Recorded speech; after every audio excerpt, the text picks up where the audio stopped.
The next speaker, Daniel Gross, is a former YC founder and YC partner, and he is going to tell you some really important things about staying sane and healthy and whole while you're doing this incredibly hard thing that is being a startup founder. So, Daniel. Thank you. Thank you, Jeff. All right. Hello. Sorry, we're running a little behind today. It is my fault. If any of you are working on curing traffic, I suggest you get to it a little bit faster. So this was the original title of the talk.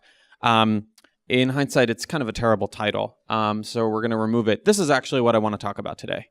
I think everyone here fundamentally is playing a game, and you want to win that game. Whatever project you're working on, I'm sure people here are excited to build kind of the next empire, become the next Rockefellers. And one kind of view here that I've noticed over years of working with different startup founders, being a startup founder myself, is when you're a founder, the mentality you get into is kind of like you're an athlete, and startups are kind of the Olympics. It's one of the hardest things you can do. And what I'd like to do in this talk today is go over some of the kind of mistakes some novice athletes make while they're trying to play in the Olympics, because I do think they're kind of repeated. And over the course of the past few weeks, I think you guys have seen great talks on mistakes people make, say when marketing or hiring or growing your company, but there's a lot of mistakes you make with yourself. And I'd like to help you potentially avoid them. A lot of the mistakes stem from this recurring theme, which is you're working really hard and not smart, kind of like this guy with the rickshaw. You don't want to be in this position. Examples of things that will be in your head as you start a company, especially as you start growing out a team, are, I'm going to be in the office all the time, or I will make sure to be the last one out today. I will work as hard as I can. And while there's a lot of value in it, that stuff could kind of go wrong because ultimately input doesn't equal output. This founders seem to make this mistake kind of over and over again, and what they forget is nobody wants to work for a tired idiot. It's actually incredibly uninspiring. And so, ultimately, if we were to do a little quick Harvard 2x2 matrix here, if you just, this is the most common startup founder mistake where you just focus on I'm going to pedal the bike as hard as possible and you don't really get anywhere. That's kind of bad too. I would not want the outcome of this talk to be the other extreme, which is maybe you could define academia. You get really smart, but you're not pedaling as hard. What you really want is to be doing both. And so we're going to be talking a little bit today on how to do that. Before we dig into any details, I thought it should be interesting to maybe quickly go over why this even happens as a problem. So out of curiosity, if you've ever worked for someone before that you respected, a manager you respected, please raise your hand. Okay, so about half the room. Ultimately, when you're a founder, you kind of want to win the approval of your pack, be it your team or other founders. And the problem is a lot of first-time founders don't really have that experience of what that thing you want to look up to is. So they don't have a mental model for what to emulate.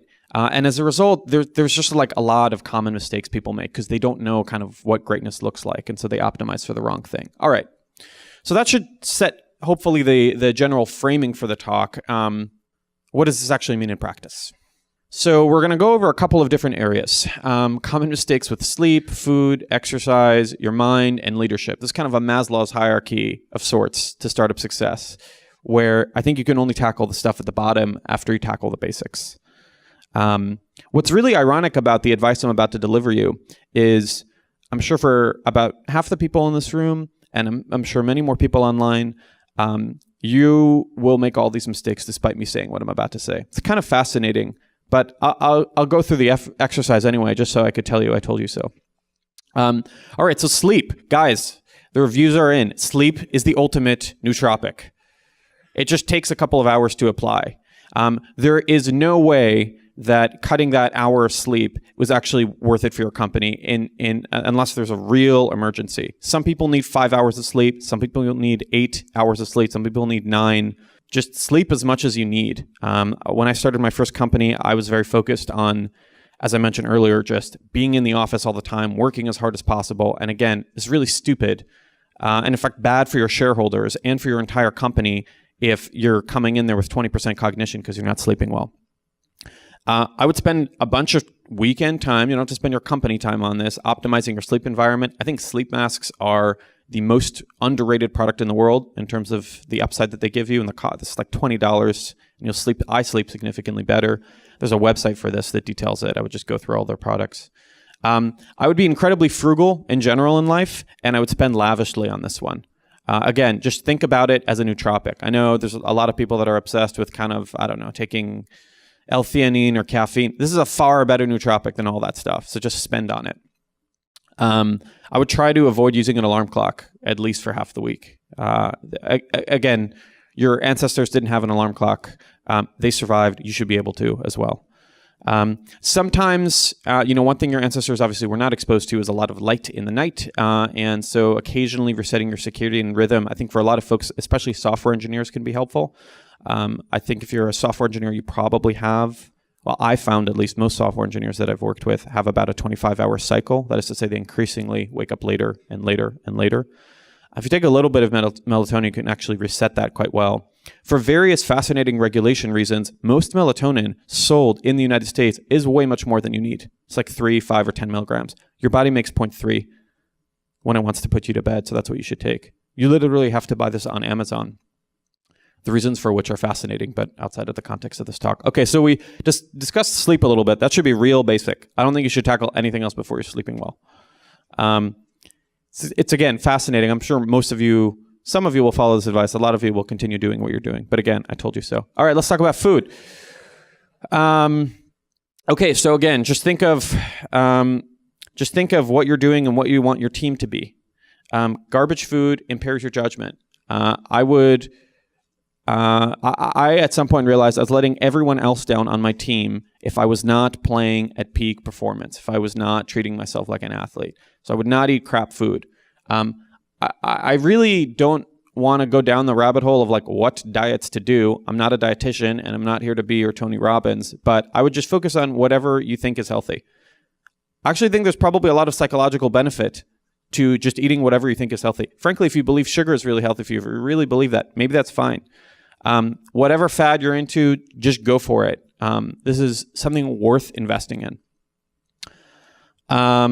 This is a contentious topic, but I think it is immoral to have junk food, weaponized junk food in your office. I would just get rid of all of it and focus on healthy food. You can find healthy foods as just as cheap. I also think everyone is dehydrated all the time. I would try to drink an uncomfortable amount of water. This is probably the only weird hack I'm going to give you in this talk. Most of it's going to be frameworks, but practically speaking, yes, you got it. This man is set up for success. I think you'll feel much better if you do. All right, so that's a little bit about food. Again, I think it's pretty simple. The message here, the repeated message here is invest in yourself because startups are one of the most draining things you can do to your body, to your mind. Let's talk about exercise. Okay, this is probably a good idea. It's again, just like sleep, the results are pretty conclusive on this one. One thing I always, taking a step back, if you don't exercise, I would at least try to spend a lot of time outdoors. If you have a team, you can start having one-on-ones outdoors if you're managing that team. If you're somewhere terribly cold where you can't spend time outdoors, that sucks. But, maybe you should move to somewhere that has more sun. I would always picture in my mind, because I'm an overly competitive person, that whoever my competitor was, they were probably working out like 4 times a week, becoming better, having better ideas, becoming more creative. If that framing is helpful for you, I would use it.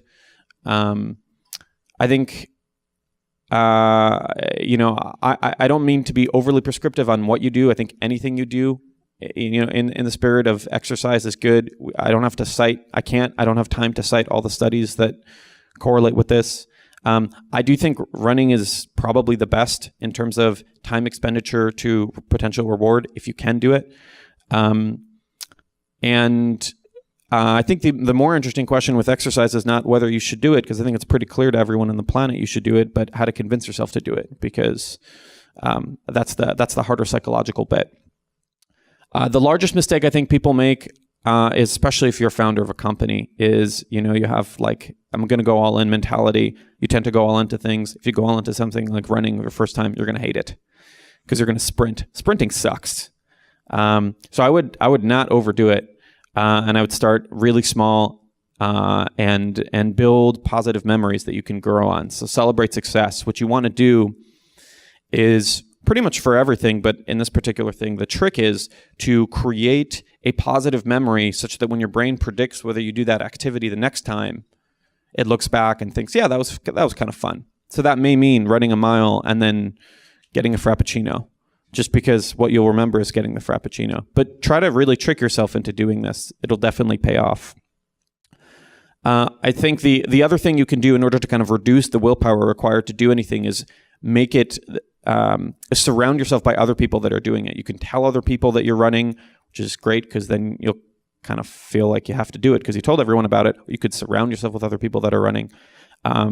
For me, especially through the dark phases of my startup, this was definitely my light. It helps you relax. It helps you focus. And you guys are going to go through a lot of ups and downs. I suggest setting up these good habits while you're either at a plateau or at an up, because it's really hard to convince yourself to do anything while you're down. But if you set up the mental habit, it's a little bit easier to come back to. All right. So if you got down the basics, you're sleeping well, you're eating well, you're exercising, then we can start to talk about kind of the more interesting things you could do and you should be doing to transform yourself as a leader and to really take your company to the next level. There are a bunch of kind of subcategories within to how to think about optimizing your mind. The largest mistake people make, I think, in terms of just thinking better, is they focus a lot on feeding their body and then they don't focus on feeding their brain. But ultimately, your brain, I think, is just constantly doing pattern recognition, and the pattern recognition that it's doing is very much powered by the information it's consumed. And so you really want to focus on feeding your mind like you're feeding your body. What does that mean? In practice, I would spend at least one day a week not working as hard as you can. And your goal here is, by as hard as you can, you want to do whatever activity will help you feel the most refreshed when you come back to work. And there's all sorts of interesting studies of spending time in nature is really good for this. Maybe going to the beach, whatever. I don't intend to be prescriptive, but you really need to spend a day a week not working. This is really helpful because when you come back to work, you will have, like, your brain will just be different and it'll be solving problems in a more novel way. And let me frame it this way. Your competitors are probably doing this and they're coming up with better answers than you are. So you should definitely take a Sabbath. It blows my mind that people don't do this. It's like, I guess, a separation of the urgent and the important that people struggle to do. I would focus a lot on reading long form. I think a mistake people make here is everyone talks about reading a lot. And people get very obsessed with, like, reading as a thing to do. The greatest gift someone gave me was this idea of not really caring about what you read, whether you even finish the book, just trying to read any book, anytime, all the time, like every day. Because I think this is common amongst founders, you get obsessed in this mindset of, I got to do it. I got to finish the book. You get stuck in a crappy book. You stop reading altogether. Now you're on Instagram. Sucks. So just pick anything, continually try to read it. I find that the value that books give you are not, they're not just informational. They actually set up your mind in a particular way. Like if you read a biography about a person, you'll find yourself thinking a little bit more like that person thought, or like you read that person thought. And that afterglow, I think, is really what you're trying to get. And I don't think you can get that from short form content. I would sign out of all, unless your business is tied to it, in which case, good luck. I would sign out of all this crap on your phone and just make it a little bit harder to use. Yeah, it's just too good is the main problem. This is way too good. All right. So that's in terms of how you should feed your brain. In terms of how you should think, like the software that's running in your head, probably the largest thing you want to do is you want to move from this mode where you're playing first person to this mode where you're playing third person. And what do I mean by that? I mean by that it's a little bit less I'm angry and a little bit more I'm feeling anger. The other term people use for this is mindfulness. I'm trying to avoid that and repackage it in terms that seem a little bit more exciting. But it's building the habit of kind of stepping out of the frame and experiencing yourself almost in the third person. And this is really useful because, well, it's actually not that useful if things go really well, in which case all of your emotions are awesome. But when things start going south, it's going to become really important. It's going to become also really important when you start doing bad things that are mostly a byproduct of your own insecurities. You know, so someone, say, who reports to you says something disagreeable to you in a meeting, and it's quite helpful to be able to step back and say, what's happening now is like, I feel insecure, as opposed to I'm dumb, which is what actually happens if you're playing in kind of first person. And you'll be able to react better. You'll be able to lead people better. In terms of how to do it, meditation is one way to achieve this. There's a lot of studies that show that it just happens as a byproduct of being in your mind for more years. So it's just growing up. But I actually think the most valuable way to get better at this is to just think about it. Is just have the concept in your head. But it is probably the largest, most important mental shift I think you can do as a founder, because you're putting yourself through an emotional roller coaster. So that's kind of a large software shift that I think is really, really important. In terms of other cheap hacks that relate to your mind, I think the simplest goal that you should constantly be thinking about is how to spend as much of your day in flow as possible. Flow is this concept of basically becoming unaware of how time passes. There's a book written by a gentleman whose last name I can't pronounce, so I'm not even going to bother, Mikhail something, about this topic that I recommend reading. You want to spend as much of your time in flow as possible. And if you're really good as a manager, you really want to spend your entire team's day in flow as much as possible. People should be moving from one thing to the next, to the next, to the next, not even really noticing time fly by. And that is, you know, I don't have any like instant solutions to that. But you may be kind of noticing a theme across the talk here, which is the key is to kind of launch and iterate. I would be constantly asking yourself, like, what time of day is the best for you to do meetings? What time of day is best for the team to do meetings? What music makes you productive? You know, is the person you're going to put on a particular project, are they going to enjoy that? Does that match their personality? Maybe yes, maybe no. So you need to constantly be in this framework of trying different things and iterating. Don't be on autopilot. There's a lot of information, data laying on the ground, that comes out of an emission from whatever you did by putting a meeting super early in the morning, super late in the day, bunching meetings together, keeping them separate. I don't mean to be prescriptive because I actually don't know that there is a global answer, but there's definitely an individualized one to you. And the really great people are constantly iterating on whatever that is, trying to improve themselves. So you should do that because the competition's doing that. The last thing I want to talk about is probably the most important one for you as you build out a team, which is how to become a really good, really inspiring leader. There's a lot of different books on leadership. There's a lot of different studies on it. Most of them are garbage. There's one particularly good one that I'd like to walk you guys through, which is Robert Kegan's theory of adult development. Robert Kegan's a psychologist that has done a lot of work on adult development, distinct from child development, which folks like Piaget have covered quite well. It's actually not, there's not that much literature on how adults, say circa 18 and beyond, evolve in terms of their thinking, thought patterns. And what he's done is he's kind of split out 5 different phases that people tend to go through throughout life. And not all people make it to the final 2 phases. We're really going to focus here on stage 2 through 5, since 1 is basically really children. I'm going to walk you through them, and then we'll talk a little bit about how you can kind of advance from one phase to the next. So let's talk a little bit about an imperial mind. This you could kind of think of this as like a very simple AI. This is someone who is, for the most part, these are children, but I think we all know some adults that fit this bill. This is someone who is incredibly selfish, so they're very focused on their own goals. That's the number one most important thing for them. They're transactional, so the relationship with other people is really just a way for them to get a thing done that they want. They're unable to, the view of the other side is untenable to them. So, what do you think of, a person brings up other idea, can't even get there, can't even see how that person would have that view. The challenge with this mode is that it's really hard to get people to cooperate with you over the long term. As you guys grow teams, you may start seeing this flaw in actually some managers. It becomes very easy to see actually when it's not you, but through someone else, where people over time just aren't interested in working for them or don't find them compelling. So this is kind of the most embryonic phase you can be in as an adult, which I think has some obvious limitations.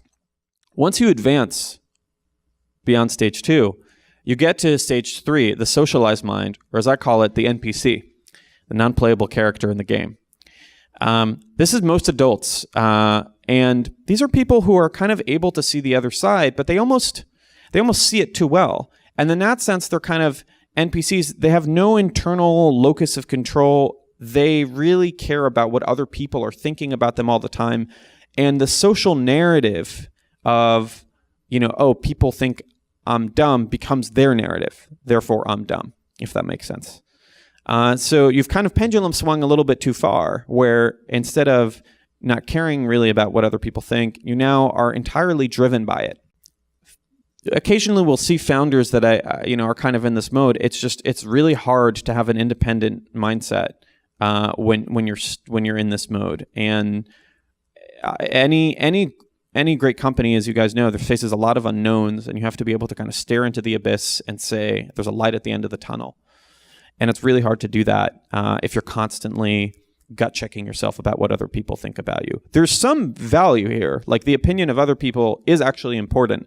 It's a great way to know if you're doing something right or wrong. The problem with people in this mindset is they're just unable to have their own framework for how to live life or their own kind of truly independent ideals. Once you evolve beyond that, you reach the kind of master player phase, or the self-authoring phase. And this is, in Keegan's view, some adults. You have less motivation by social affirmation, and you have a kind of consistent, independent frame of mind. And so you have certain values, certain ideals, certain things you hold yourself by, and you can identify with them. And you know what those are. I am a person who cares a lot about X.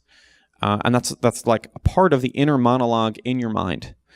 Importantly, you're able to take responsibility for your own emotions. So this comes back to that point of playing in the third person, of, I'm feeling angry at you because you said you kind of assaulted a value I hold dearly. So you kind of know who you are at this phase. This may actually be the best phase for a founder, because you have very clear ideals that you hold on to. You kind of know who you are. You're aware of your emotions.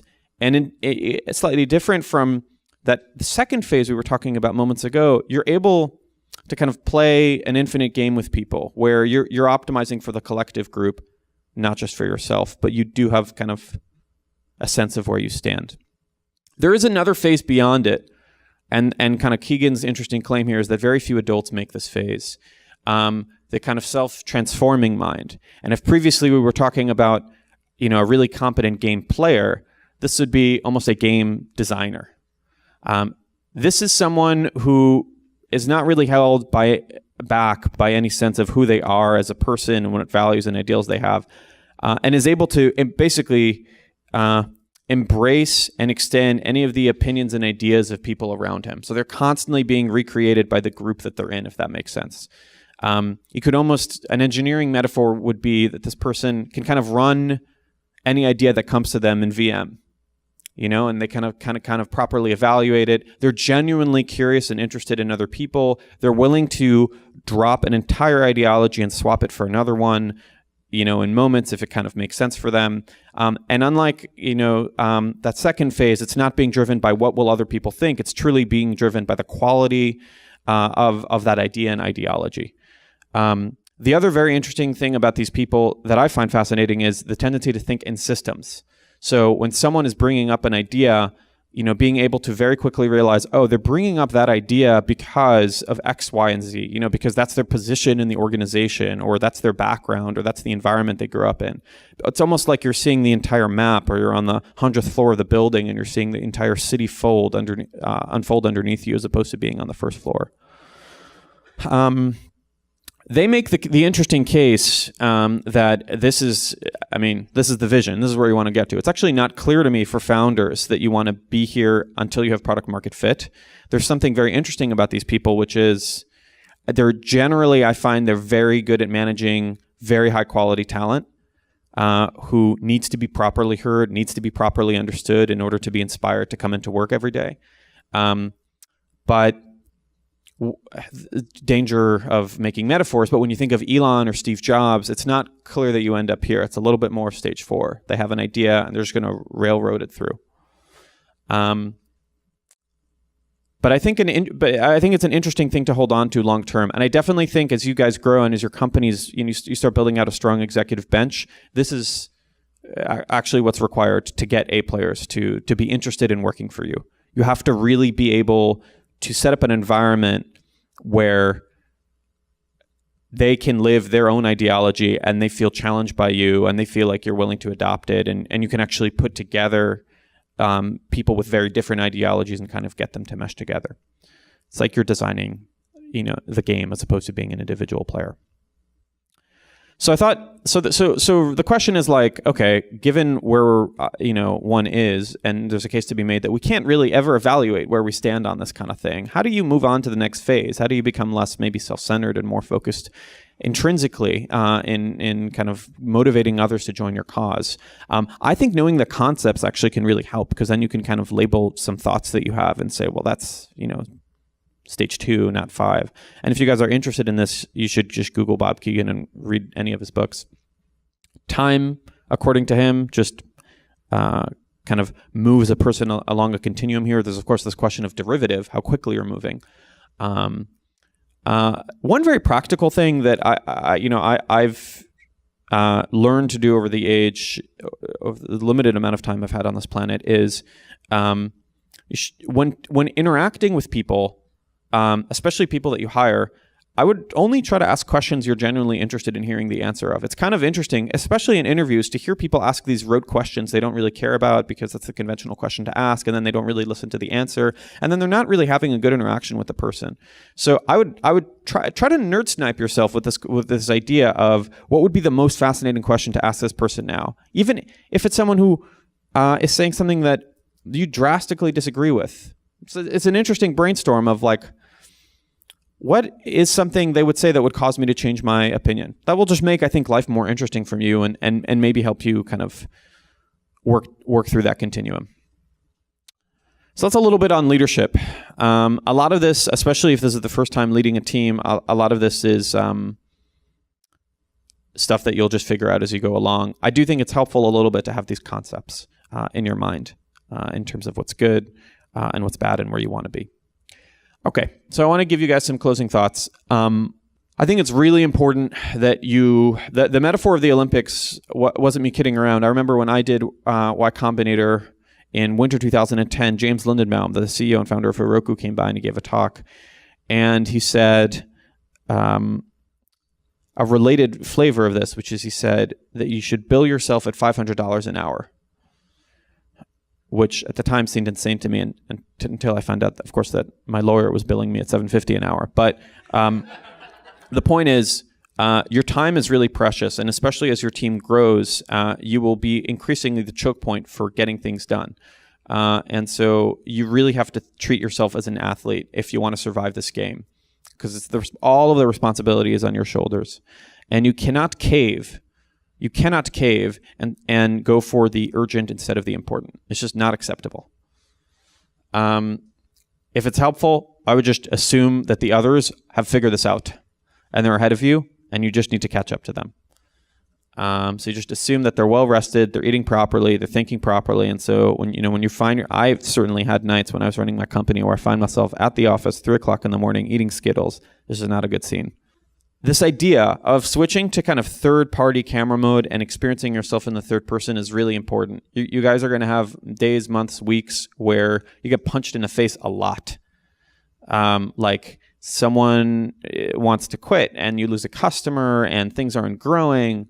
The only way to survive that and when you're in that mode, still play all the right chess moves is to experience your emotions in the third person. Otherwise, you get caught up in it.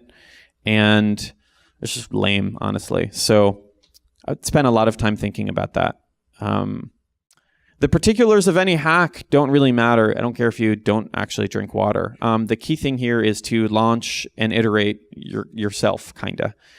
You have a lot of data going on about what's good, what's bad, what days make you feel good, what days make you feel bad, and just collect that information and retrain your model over and over and over. I would very much try to just be genuinely curious of other people.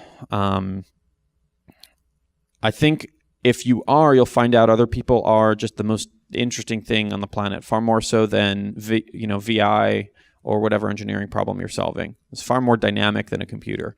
And if you get really interested in what drives other people, what motivates them, you'll get really good at recruiting other people, you get really good at motivating other people, but you have to really treat it as a system that you're genuinely interested in. Always try to ask compelling questions of other people. Don't bore them, don't bore yourself.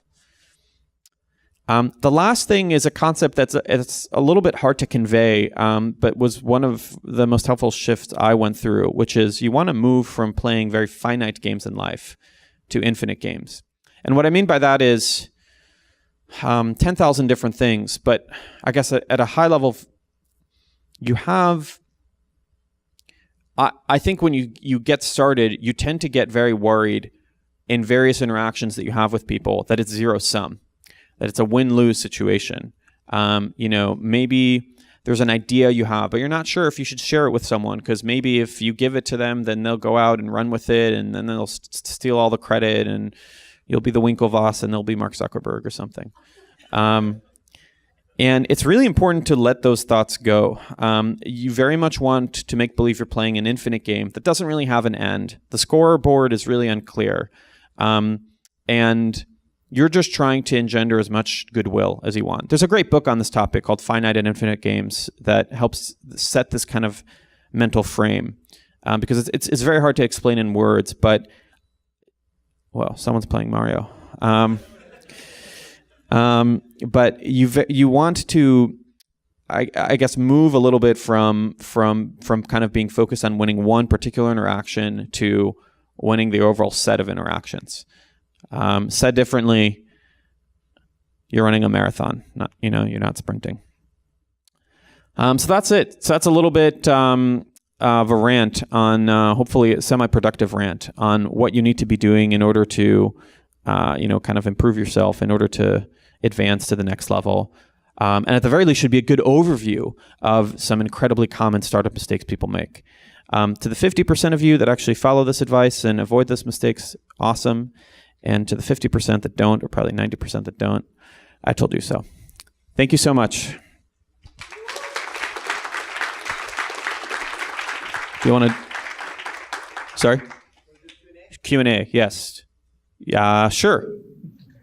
Do you have any experience with people who left like a comfortable position in a big corporation and then having to deal with ups and downs of the startup? Yeah, so the question was for people that leave kind of comfortable corporate positions, how they handle the roller coaster of a startup. I think, so occasionally you see founders who, there's basically two reactions to this. If you leave your kind of great job at Google and you go join a startup roller coaster, one reaction is aversion, effectively. Like, I don't want to deal with that. Just not focus on it. Or I got very used to having, taking an extra day off on the weekend. And so I'm just not going to give that up. those companies sadly don't do well. And I think those people are unhappy kind of in the process while they're doing it. Startups are ultimately, it's like you're playing on expert mode, and it only makes sense if you're going to commit. A lot of other people, I think most founders that we've worked with, humans are resilient. And so you kind of figure it out. I think the real take on it is not whether the person got too comfortable.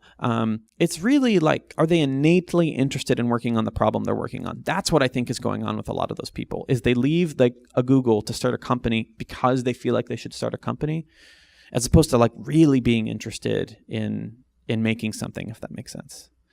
So that's the thing I would focus on. Because if you're really interested in something, of course you'll spend all day thinking about it. Sure. If you're trying to minimize the amount of time you spend online, but your business forces you to go on Facebook or Instagram or Twitter for whatever reason, how do you recommend mitigating that problem or dealing with mental health effects of that? Okay, so the question is, if your business kind of demands of you to be online, how do you handle not kind of falling into the simple maximizer trap? One very funny thing we used to do in my company is we all had our monitors facing each other, if that makes sense. And so there was a kind of a circle. And there's weird accountability that gets enforced when you do that. Of course, no one is actually watching your monitor. They're busy doing their own work. But in the back, you have a little voice in your head that's saying, maybe they are. So that's a fun hack that I think works quite well, kind of team enforceability. I think the other solution to this is not really tackling that problem, but really focusing on something else, which is growing as quickly as possible. And if you do, like, this will just have to be a demon you slay in the process of growing as quickly as possible, because you cannot grow if you're watching YouTube. Yeah, unless you're watching your own videos. Yeah. I was wondering, what's your personal mantra about startup life? Like, Elon Musk says that launching a company is like, all he had a friend that said chewing glass and staring into the abyss. Yes, and my personal one is it's an involuntary vow of poverty that requires a Zen-like state of mind. What's yours? Okay, so the question is, what's my mantra regarding startups? I don't know that I'm smart enough to have a mantra about it. But if I were to have one, it would be something akin to, it's kind of what I mentioned earlier. It's like playing a video game on kind of expert mode, where the video game is really managing your own psychology and trying to build a product that works. I do think we shouldn't like frame this as something that is painful. I think there are a phenomenal amount of ups that go with the downs, and for every Elon Musk quote where he's chewing glass and staring into the abyss, he also gets to see his roadster in space. That's pretty good. So yeah. So I think it's just, you have to really enjoy building stuff ultimately. Yes. Thank you very much, Daniel. This has been fantastic. I really like how this sets up a system for self-reliance and identifies and I can relate with a lot. But I've also set up a system of mentorship and community to support myself. Is there something you would talk to about how you found community or peers or something to support you as you've gone through, and what's worked and what hasn't? Well, this is okay. So the question is,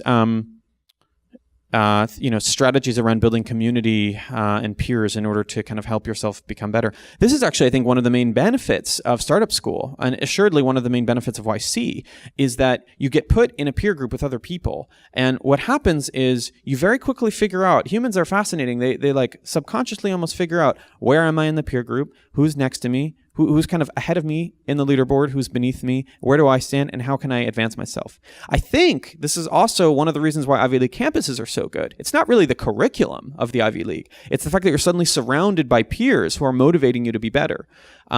So Startup School is, I think, one very interesting way of scalably trying to give that to many people as possible on the internet, because we know that when you're kind of with relative peers, you're always trying to figure out how to improve yourself. So doing Startup School is one answer to your question. To me, the largest value of YC is I was suddenly challenged by the fact that I thought other people in my batch were really darn good, and I kind of realized I could compete on the same playing field. So I'd encourage you guys to apply to YC and also figure out other. I don't know if there are other like online communities where you can kind of have that same sense of competing on a leaderboard. Okay. All the way back. Kind of going off that note, when you're in an environment like this, it seems like everyone is really driven and doing the exact opposite of what you just talked about. But it seems to put in some pretty good results. How do you counter that? So the question is, how do I counter the proposed reality where people are doing the opposite of this presentation and achieving greatness? I guess I would question the premise. I'm not sure I agree with you. I'm pretty sure that any successful unicorn founder that you meet today would kind of agree with what I said here, which is even if they were doing all this crap that I defined as a mistake, they wish they hadn't. So there's one really interesting view, which is this is a necessary pain you have to go through. You wish you hadn't, but it was worthwhile. I'm not sure I buy that. Like, life doesn't have to suck.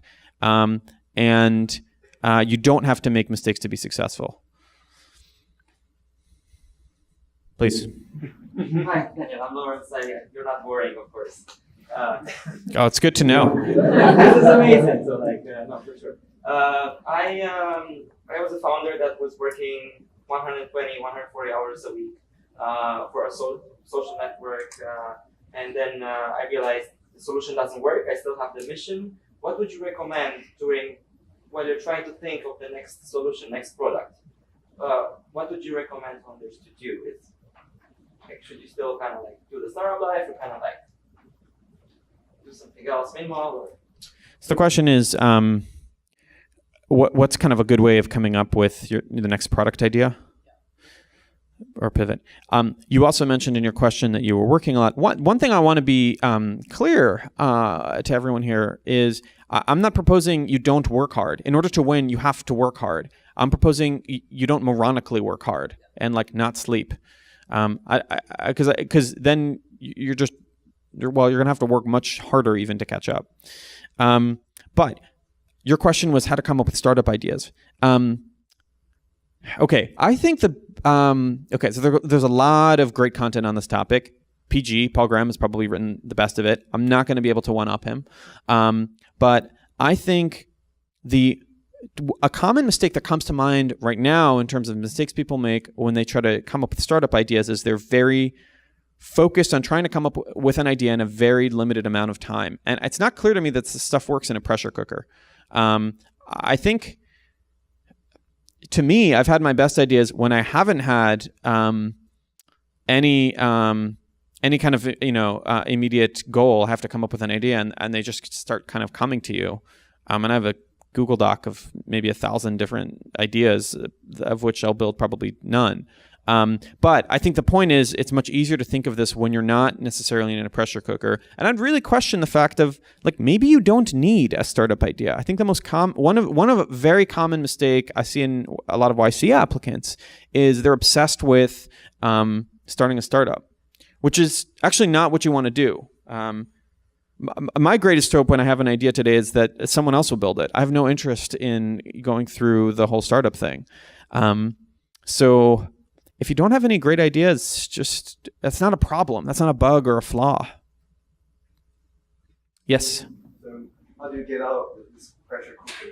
And how do you manage risk? What's a good mindset to think about risk? Okay, so the question is, how do I get out of the pressure cooker and how do I manage risk? Two different questions, I think, if I understand the second one properly. I think the best way to get out of the pressure cooker is I would just take a day a week, Saturday, and just, like I mentioned, not work. Physically, go north of, if you live in San Francisco, go north of it and walk in the woods for a while. That's great. And I don't think you need that much more than that. How do I think about managing risk? That's a very big question. I think a lot of it depends on, I think a very common mistake, maybe this will be somewhat novel or interesting, a common mistake people make when managing risk is, they pattern match type 1 and type 2 decisions improperly. That is to say, this is the Jeff Bezos framework of, you got your type 1 decisions where the cost of downside is catastrophic, type 2 decisions where, ultimately if you make the mistake, nothing bad happens. And I think a very common flaw is you think things are type 1 when they're in fact type 2. And more often than not, the right call is to just go for it, whatever the risky path is. Because the downside scenario you're imagining is a little bit too creative, probably. So I've definitely found when I've taken the riskier approach, I definitely have been rewarded by life. And I'll probably continue saying that until suddenly I'll just die because I, decided to jump out of an airplane. That was a bad idea. So that maybe there's a survivorship bias problem. But more often than not, the riskier path is the right one. One more question. Sure. Sorry. Let's say you're on board with all this, but the problem is that your co-founders aren't really that interested in prioritizing this stuff. Can you talk about sort of co-founder experience in prioritizing? Sure, yeah. So the question is how to get your co-founders on board for doing this stuff. And again, I should re-embellish. Doing this stuff, it doesn't mean chilling. It means like not dying while you're building your company. So I think a lot of it is the framing. And I think if you're not careful with the framing, it comes across as let's bring the perks of Google into our startup life, which is a recipe for disaster. It's hard. This is a weird piece of advice because, like I mentioned 3 or 4 times, a lot of people refuse to or are just unable to accept it, and they need to like fail and fall on their face before they retrain the model. In general, though, I think this is a very interesting question. What to do in situations where you disagree with your co-founders, especially if there's no tiebreaker. Super common problem, like another founder. Product decisions. What do you do when you disagree? One useful hack I did for a while with my co-founder, because we're great friends, best friends, in fact, but we used to have these bitter product disagreements, is you can just cycle through different months where people have responsibility on a particular area. And so you could say, look, for the next 6 months, you're running product. I may not agree with you. You get to run product. And then 6 months afterwards, we'll check in. Maybe we'll swap over. But just really defining time-constrained areas where a person gets ultimate ownership is one, I think, underrated solution to the like co-founder disagreement problem. So hopefully that's somewhat useful. All right. Thank you all for listening. Sorry we started late, and I'll be around here if you guys have any questions I can help answer.